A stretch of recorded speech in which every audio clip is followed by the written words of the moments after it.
All right, hello everybody, and welcome to another episode of this streaming podcast or podcast, videocast, whatever. Today I'm going to be talking about Bitcoin, and specifically the thing that some people are saying about Bitcoin, that it's a scam and that it's unreliable, that it's like make believe money, and it's completely not true. We have to look at it. We have to look at Bitcoin in correct way in order to really understand it and how it's going to be changing society in the next 8 to 10 years completely. Like, it's going to be everywhere.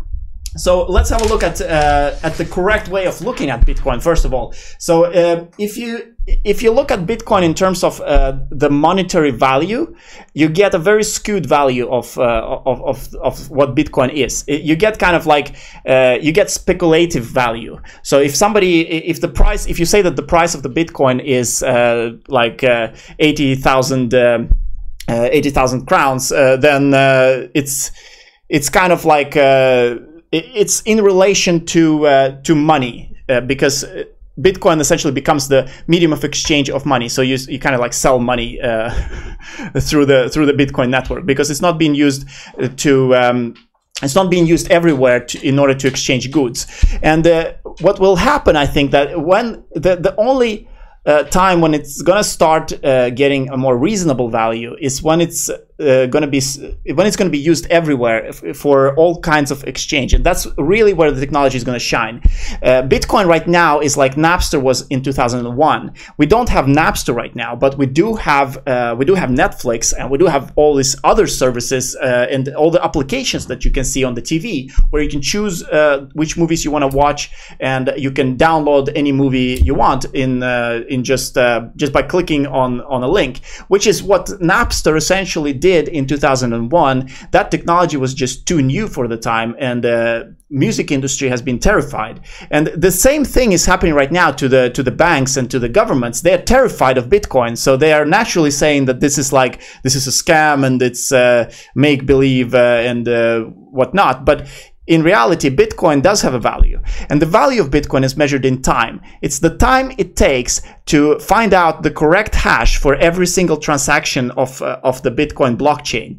The hash is like the checksum. So when you put a block into the blockchain, you create a checksum of this block, and the system puts specific constraints on the checksum, which means that in order to find the correct checksum, which is what miners do, they have to brute force it. So they have to try a lot of different checksums to find the one that has a specific number of zeros in front, and that is what creates this intrinsic value in Bitcoin. It's the work, the electronic work, because since Bitcoin is an electronic medium of exchange, the way to measure value in Bitcoin is through this electronic work that needs to be done in order to verify a transaction. And once a transaction is in place, it cannot be changed, because all the keys are connected together. So every single transaction is connected to the checksum of the transaction before it. So if something is changed, the whole tree becomes completely wrong. And this has never been done before in any kind of monetary system. We don't have this functionality in the banking system. The banking system has no idea where all the numbers are going. It was created before internet. It was created before the digital age, and it didn't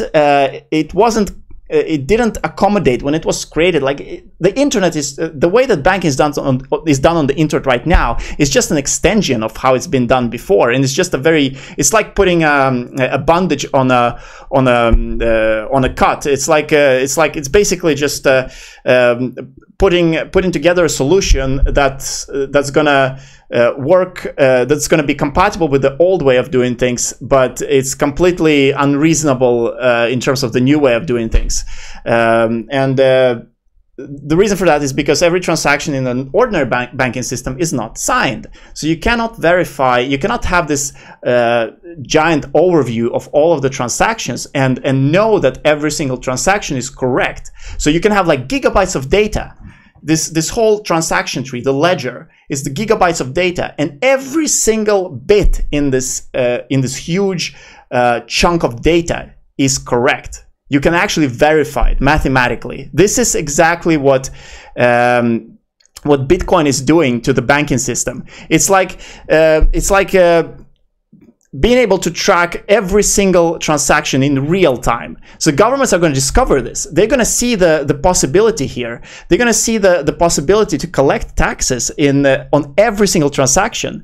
And they're going to be implementing this, but they're going to be doing it in their own way. We're going to be seeing new applications, just like Kazaa, Napster, and BitTorrent has transformed into applications like Netflix.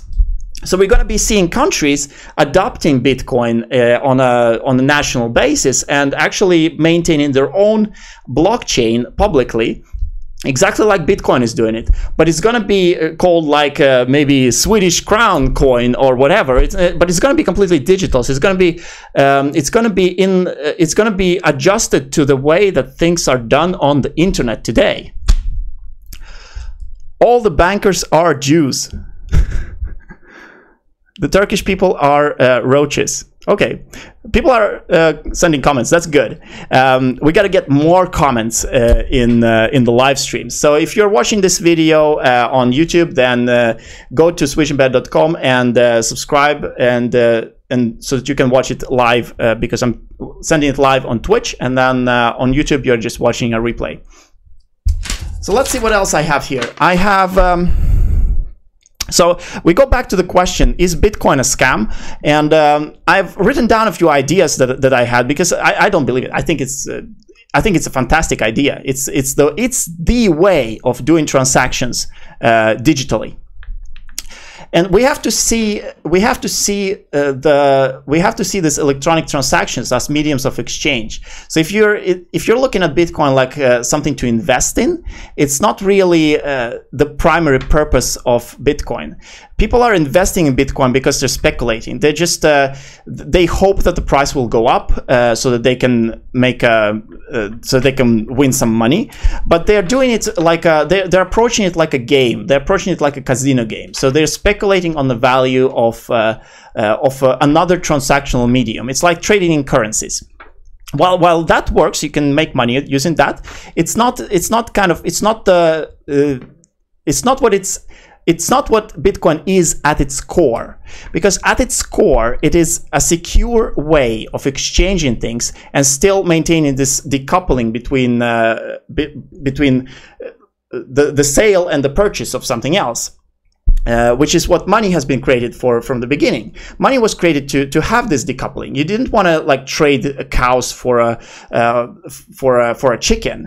You wanted to be able to sell the cow and then buy one chicken here, one chicken there, one chicken there, and so the money has really decoupled the two transactions, the pair of transactions where you sell something, get money, and then you use money to buy something else. And Bitcoin is optimizing that for the digital age. It's the perfect solution. I've never seen any other solution that is better than this idea, that you keep all of the transactions in this tree and you use cryptography. You use two keys and a ledger. Basically, Bitcoin is two keys and a ledger. You have the private key and the public key. You use the cryptography to verify the transactions, and you keep the ledger as a way to keep track of all the transactions. And so when people are going to be starting to use Bitcoin on a larger scale, it's going to be used like exactly like money is used today, because we don't, in many cases, we don't use money as a physical dollar bill or a physical coin. We use money as numbers. We're just going to Amazon and clicking a button, and the payment is happening automatically. So why wouldn't it be done then through the blockchain? It's just reasonable. It's only a matter of time. It's only a matter of time before everybody's going to be using this. But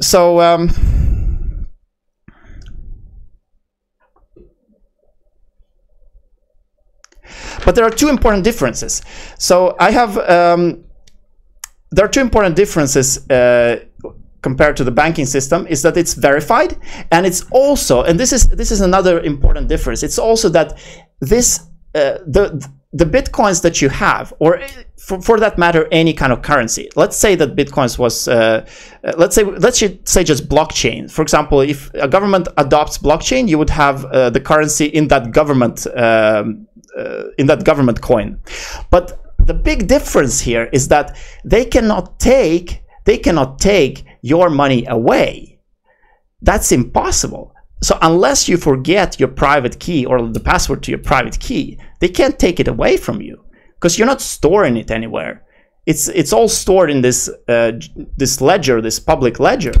So unless you forget your key, nobody can really take that monetary value or that value of exchange from you. And this is huge. Like that idea alone is like changing everything that's been going on until, like, from the beginning of time until today. It's like changing everything. So money becomes completely democratized. Everybody who has any kind of medium of exchange will have it for themselves. Like it's not going to be possible to put money in the bank and then for the bank to go bankrupt and for the money to disappear. That's never going to happen again once everybody goes over to the blockchain. So it's amazing. They're gonna be seeing this, and they're going to be changing to this technology like as we speak.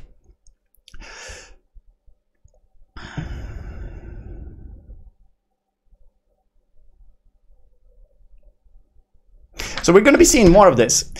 Basically, it's going to be like what Git did to the way of doing source control in programming. Bitcoin is like Git in many respects. It's keeping track of all the changes, and so it's going to be adapted more and more once they understand the technology, because they're not understanding it yet. But once they understand it, it's going to change everything. Thank you for watching, and subscribe to my channel and go to swedishembedded.com because I'm streaming live through Twitch only on swedishembedded.com. And then if you're watching this on YouTube, you're basically watching a replay. So thanks for watching, and see you later.